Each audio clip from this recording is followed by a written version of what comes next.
சொல்லுங்கப்பா.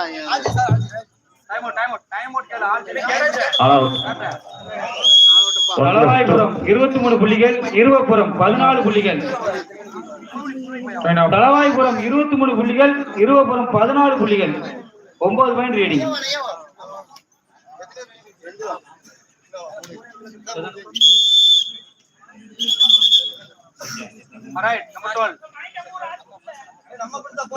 இதற்கடுத்த போட்டி முப்புலிப்பட்டி, அதனை எதிர்த்து ஆட வேண்டிய புல்லட் மணக்கரை.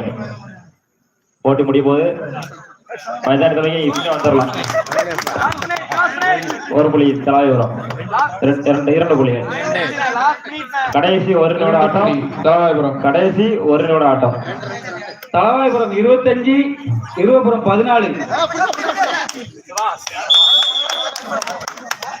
ஒரு புள்ளி தலவாய்புரம். நடந்து முடிந்த ஆட்டத்தில் தலவாய்புரம் அணி வெற்றி பெற்றது. முப்புலிப்பட்டி